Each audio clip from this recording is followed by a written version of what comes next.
Mieux travailler ensemble au quotidien. Voilà le défi auquel sont confrontées beaucoup d'équipes aujourd'hui et pour lesquelles nous allons essayer de voir à la fois quels sont les problèmes qu'elles rencontrent, les objectifs que l'on peut avoir et les outils que l'on peut mettre en face, notamment les outils du Web 2 bien entendu, qui peuvent apporter beaucoup de solutions particulièrement intéressantes. Voyons tout d'abord quelle est la situation et nous allons voir qu'elle n'est pas très réjouissante et qu'elle explique pourquoi nous devons essayer de trouver des solutions. Tout d'abord, grande dispersion géographique des acteurs. De plus en plus d'actions sont menées par des gens qui ne sont pas sur les mêmes territoires, qui n'appartiennent pas aux mêmes organisations et qui donc ont des difficultés à se parler ou à se rencontrer parce que justement ils ne sont pas aux mêmes endroits. Deuxième chose, manque de temps. Le temps est la denrée la plus rare dans la vie des gens et pour cela, ça rend très très difficile le travail collectif, sachant que bien sûr on remet ça à plus tard et il y a toujours des urgences et les urgences finissent par invalider la possibilité de travailler avec les autres. Troisième point, incompatibilité d'agenda, chacun a ses exigences, chacun a son organisation, chacun ses contraintes. Très difficile de se croiser, très difficile de trouver des moments synchrones pour pouvoir se parler, pour pouvoir faire quelque chose ensemble, ne serait-ce que parce que les moments synchrones nécessitent du temps pour se déplacer, pour pouvoir se rendre à une réunion, et c'est pas toujours facile à organiser et à programmer. Réunions justement qui sont souvent improductives, mal préparées, mal suivies, mal animées, et puis tout simplement parce qu'elles ne sont pas faciles à vivre pour beaucoup de gens qui ont beaucoup d'autres préoccupations et beaucoup d'autres tâches au quotidien. Amnésie collective qui en découle parce que on parle de beaucoup de choses restent orales et un certain nombre de choses disparaissent et il faut sans arrêt courir après l'information pour essayer de la retrouver. Également, autre problème qui se pose, c'est un problème de veille qui est relativement faible parce que chacun en fait un petit bout sans pour autant communiquer les résultats de sa veille aux autres. Pas toujours facile en tout cas d'organiser une veille efficace et partager de l'information qui concerne l'équipe ou le projet dans lequel on travaille. Manque d'intimité des acteurs, on ne se voit pas tous les jours, on ne se parle pas tous les jours, on a une grande difficulté à organiser les échanges et à trouver l'intimité nécessaire à ce qu'un travail se fasse bien, sachant qu'il vaut mieux qu'il y ait quand même quelque chose de très affectif entre les personnes si on veut espérer qu'il en sorte des choses intéressantes. Saturation du mail, bien entendu, dans la mesure où dans les outils électroniques, un de ceux qui a eu le plus de succès, c'est le mail, et c'est un peu dommage parce qu'il est saturé, on en reçoit de tous les côtés, on est spammé d'une certaine manière par tous ses collègues, et les fichiers qui se baladent, les dossiers qui se baladent, on finit par plus savoir où ranger l'information, voire la retrouver. Manque de visibilité, chacun étant dans sa bulle, chacun finalement fonctionne en tunnel, chacun fonctionne l'un à côté de l'autre, et c'est pas toujours évident de savoir où en sont les autres, où en est le projet, et comment éventuellement on peut y contribuer. Autre point non négligeable, une grande difficulté à coproduire, ce qui fait que souvent les projets sont des phénomènes de production individuelle additionnés plutôt que des phénomènes de coproduction, voire de coproduction fusionnelle, ce qui est un petit peu dommage parce que si on est ensemble, c'est pour essayer de marier nos idées et marier nos créations et pas seulement pour les additionner bêtement. Alors voyons maintenant quels peuvent être les objectifs. On a vu qu'il y avait pas mal de problèmes et encore on ne les a pas tous évoqués. Voyons maintenant quels peuvent être les grands objectifs que l'on peut se donner d'amélioration de ce fonctionnement et de ce travail collectif. Tout d'abord, il est très important de garder le contact, de se croiser régulièrement, d'échanger régulièrement, de façon à ce que même si ces contacts sont des micro-contacts de 30 secondes, 1 minute, 2 minutes par jour, c'est pas grave, mais c'est tout à fait fondamental. Et ce contact, même s'il n'est pas qu'un contact synchrone, du type téléphone, mais s'il est un contact asynchrone, on met quelque chose, l'autre le voit, les autres le voient, c'est déjà pas mal. Le but, c'est de garder le contact de façon à ce que le projet vive tous les jours dans toutes les têtes.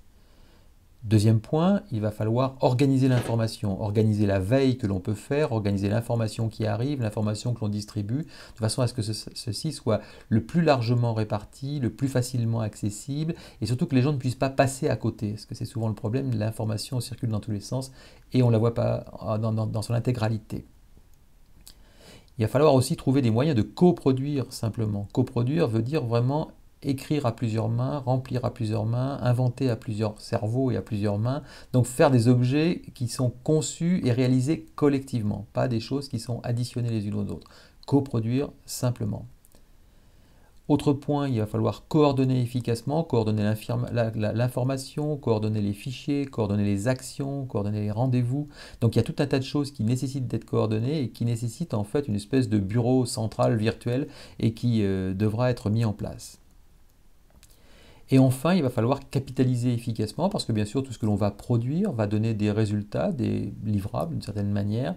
Et ces livrables, il va falloir les organiser, les stocker de façon à ce qu'on puisse les retrouver ultérieurement ou que d'autres personnes qui ne sont pas forcément dans la réalisation du projet mais qui sont les destinataires du projet puissent avoir connaissance de tous ces résultats relativement facilement.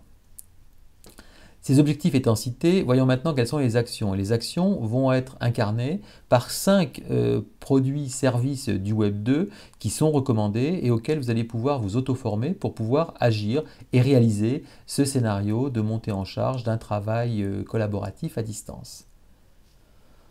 Première chose, créer un réseau de vidéo-relations. Et en cela, TalkBox est une plateforme particulièrement adaptée. Elle va permettre aux différents acteurs de pouvoir se croiser au quotidien, de pouvoir se croiser en vidéo à plusieurs, de pouvoir faire des réunions vidéo avec la présentation d'un certain nombre de contenus. Et TalkBox va permettre également d'avoir des relations asynchrones au travers des vidéos mails. Tout cela vous sera expliqué bien sûr dans le module TalkBox que vous pourrez consulter dans la foulée. Second point, créer un système de veille partageable. Et ce qui est très important, c'est le côté partageable, c'est-à-dire qu'on peut se partager les territoires de veille, on va se partager les flux qui vont entrer, chacun va pouvoir sélectionner les informations les plus importantes et l'ensemble du groupe va pouvoir bénéficier de la synthèse additionnée des différents membres de l'équipe. Et en cela, NetVibes est une plateforme parfaitement adaptée qui va permettre d'organiser ces territoires de veille partagés et qui va permettre de structurer ce système, ce tableau de bord d'informations qui va être partagé par l'équipe. Il va falloir également ouvrir des bureaux projets pour chaque équipe, de façon à ce que chaque équipe, chaque projet ait un lieu dans lequel se trouve toute l'information. Tous les fichiers, toutes les données, tous les documents, toutes les discussions. C'est par essence un lieu de travail asynchrone. On s'y retrouve pas en direct, mais on s'y retrouve lorsqu'on met de l'information, lorsqu'on vient voir l'information que les autres ont déposée. Et en cela, Affinities va apporter toutes les fonctionnalités pour pouvoir créer tous les documents que l'on souhaite à l'intérieur de ce bureau. On va devoir également déployer une bureautique collaborative qui viendra utilement remplacer la bureautique traditionnelle qui est amenée à créer des fichiers et à les transporter par mail. Ici, on va vraiment créer des documents de type document texte ou de document tableau ou de document présentation et on va pouvoir le faire à plusieurs mains. On va inviter les différents membres de son équipe et on va pouvoir les réaliser ensemble et Google Documents permettra de faire tout cela. Et enfin, on pourra, pour mettre à disposition et de l'équipe et des différentes cibles de cette équipe, on pourrait organiser un intranet de projet au travers de Jimdo. Jimdo est à la base un outil qui permet de créer des sites, mais ici on va le détourner d'une certaine manière en utilisant cet outil de création de site et en lui mettant un mot de passe, ce qui va nous permettre de pouvoir rendre cet espace totalement privé.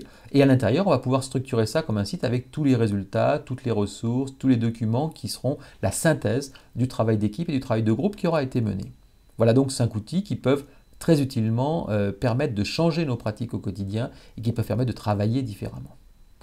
En conclusion, ce que l'on peut dire au travers de cette démarche, c'est que si vous allez dans les 5 parcours qui sont à votre disposition dans le module qui vient d'être présenté, vous allez pouvoir, au travers de ces 5 produits, découvrir une façon de faire, et cela en 3 étapes. Première étape, je découvre l'outil et je comprends ce qu'il peut faire. Deuxième étape, en regardant comment ça marche avec ce qu'on appelle un screencast, on va pouvoir comprendre mieux les fonctionnalités. Et puis une fois qu'on a compris l'intérêt et compris comment ça marche, on va pouvoir s'y mettre en utilisant le guide de prise en main et le guide d'utilisation qui va nous permettre d'agir. Quelques petits conseils avant de vous lancer. Tout d'abord, il faut y aller calmement, pas la peine de tout utiliser du premier coup. On est un pas après l'autre, pas tout à la fois. On prend le temps de s'organiser parce qu'il est important d'avoir des mécaniques d'organisation et d'avoir une organisation partagée avec les autres et que les autres soient bien d'accord avec le processus de travail que l'on va mettre en œuvre. Il va falloir veiller à hybrider les méthodes, ce qui veut dire que l'on ne va pas jeter par la fenêtre les anciennes méthodes, les réunions, les rencontres, le téléphone, etc. mais qu'on va essayer de trouver la nouvelle position de ces méthodes-là est d'y associer ces méthodes de fonctionnement à distance de façon à ce que le mix des deux donne un résultat nettement plus performant. Quatrième point, il va falloir travailler l'ambiance parce que l'ambiance, l'air du temps qui va y avoir dans ces projets, la façon de fonctionner ensemble, la bonne humeur qui va régner va être pour beaucoup dans les résultats qui vont pouvoir être obtenus. Et il va falloir, bien entendu, lorsque l'on comprend ces méthodes-là, devenir un évangélisateur et viraliser d'une certaine manière tous les gens qui nous entourent de façon à les amener à travailler différemment, à fonctionner différemment. Donc d'une certaine manière à les informer, à les faire découvrir, à leur demander d'aller s'auto-former, à leur donner quelques conseils en fonction des expériences que vous aurez vous-même découvertes. Voilà donc cette petite présentation du scénario, de la façon de travailler différemment ensemble. À vous maintenant d'aller découvrir ces différents outils et de mettre en œuvre votre propre stratégie de travail collaboratif.